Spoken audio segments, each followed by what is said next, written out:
Hey guys, Super Godzilla Final Wars here, and today I'm going to be going over my thoughts and opinions on Jurassic World Camp Cretaceous Season 2.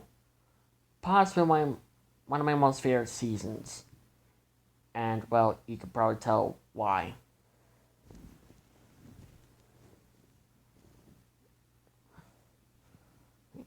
Anyways, moving on.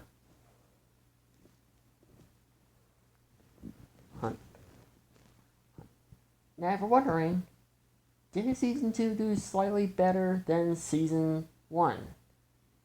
Your answer is slightly yes. They did slightly better for Season 2. And let me explain why.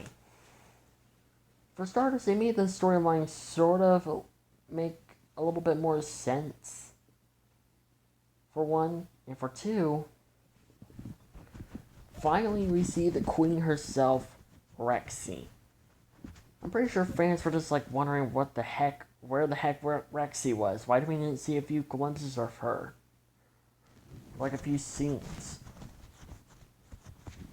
Oh, and by the way, in Season 2, she is sort of the main villain. If you're wondering, well, who is the medium-sized main villain? There's actually three. We got three baryonic siblings, actually. They go by the name of Grim, Chaos, and Lippo. Yes. Yes, the campers do name a few dinosaurs. And I forgot to mention that Bumpy was in Season 1. But alright, I'm going to mention her in Season 2. Oh, and the sort of Ben disappearing for the entire series, I forgot in Season 1, because, like, he kind of went missing in Season 1 at the last episode, and people thought that Ben died, but then again, and I'm pretty sure the directors announced this, but the kids can't really die, and they're going to only allow the adult characters and the dinosaurs to die.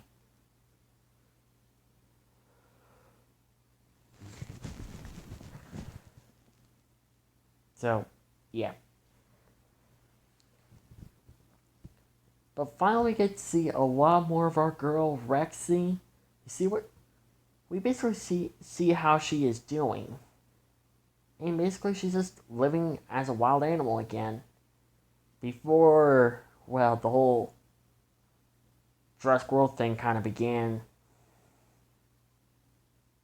And I just love the fact that our characters basically had to basically deal with her. We don't see her a lot. We only see her in a few episodes. But that's fine by me.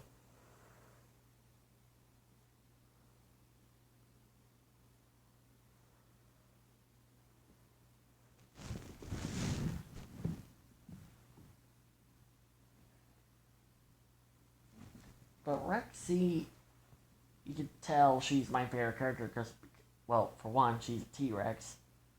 And for two, she's just like Godzilla. She's like one of the most beloved characters in the Jurassic World series. And Godzilla is basically, well, the most beloved character in, well, the Godzilla series. So what do you expect?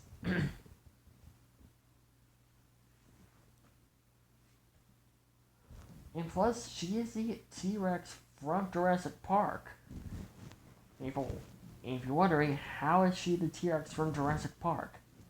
Well, take a look at her scars. And compare them to the scars that she got while fighting the raptors. Yeah, you can see that is definitely Rexy from Jurassic Park. Anyways, our main characters are trying to survive on an island full of dinosaurs while at the same time trying to contact for help. If you're wondering, how do they do? Well, they do sort of fine, I guess. Well, at the same time, they don't really do fine at all because, well, one, they're living on an island full of dinosaurs, and they're having a hard time getting food and water. Let alone two poachers come onto the island. I don't remember their names. So can someone in the comments below tell me who they are again? And there's one adult character who does become an ally to the kid characters.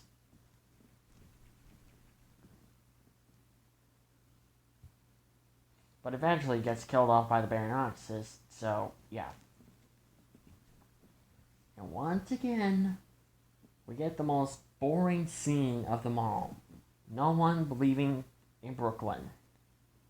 When Brooklyn has suspicions about the adult characters, no one besides of Kenji believes in Brooklyn. Seriously, I am getting so tired of this. Think about it, you're on an island full of dinosaurs, you barely get any help, and the person who's warning you about that the only help you basically sort of have, that she has suspicions and she does not like them, you just don't believe her, and therefore, or you just turn your back on her and only leaving one character that don't like the most, Kenji, believing in Brooklyn.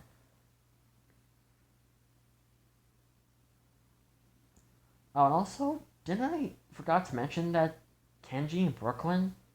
I saw a clip, by the way, so for those of you who have not seen Season 4, turn away now, because I'm going to spoil one thing that I saw on YouTube. So, you have been warned. Anyways, I don't like... And if you're wondering, what is it I don't like? Well, it is Kenji and Brooklyn are a thing? When did this happen?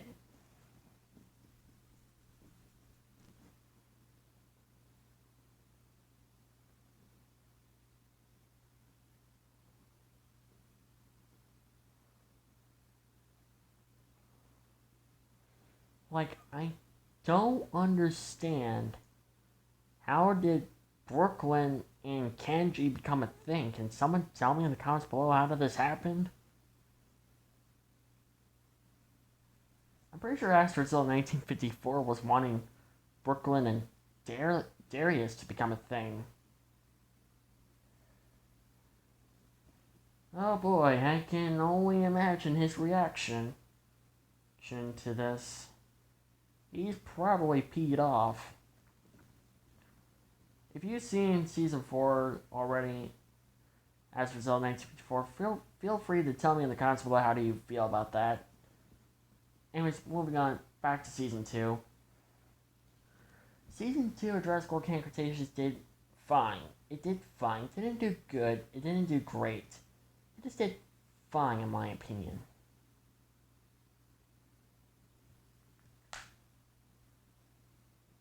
But then there's the most stupidest thing that Darius has ever done in his entire life. And if you're wondering, what is that? Well, he decides to go up against the poachers by himself. And I just go up with a face plant, just be like, dude, you can't face two adult characters by yourself. If you do that, then that's a death wish. Literally, a death wish.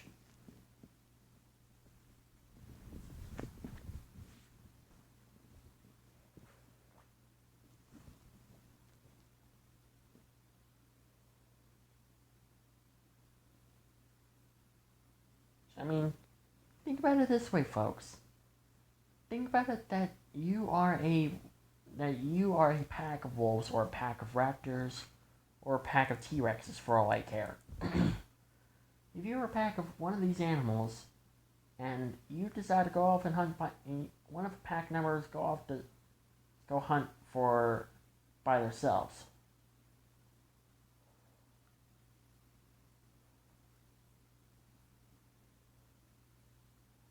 I was right.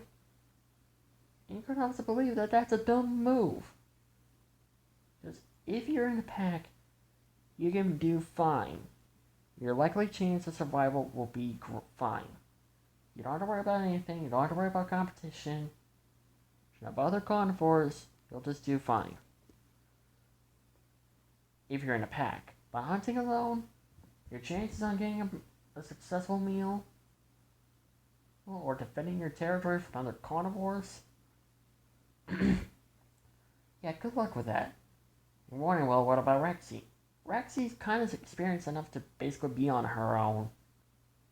So don't compare Rexy to Darius, because what Darius did was kind of stupid. Plus, he's a kid. A kid. He's going up against 2 adults.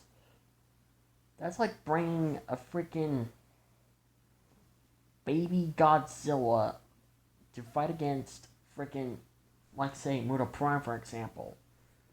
Muto Prime could just easily step on the baby Godzilla and kill it instantly. These adult characters, they would have killed Darius if it weren't for Brooklyn.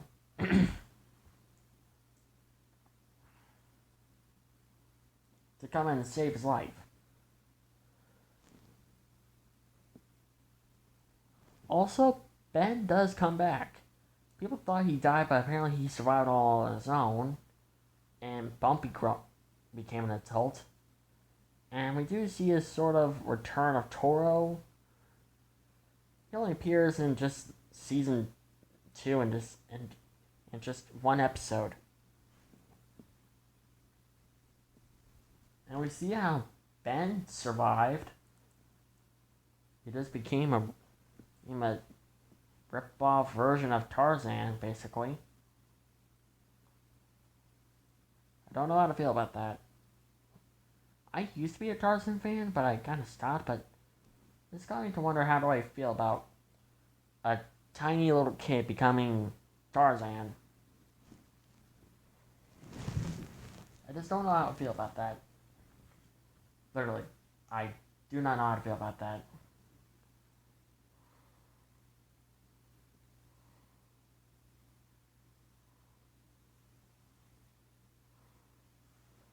Like, literally, I don't know how to feel about that.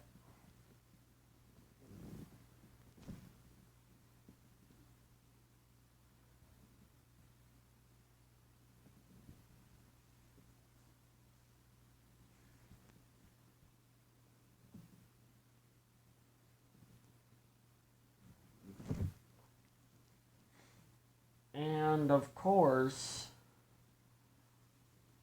at the end of the episode,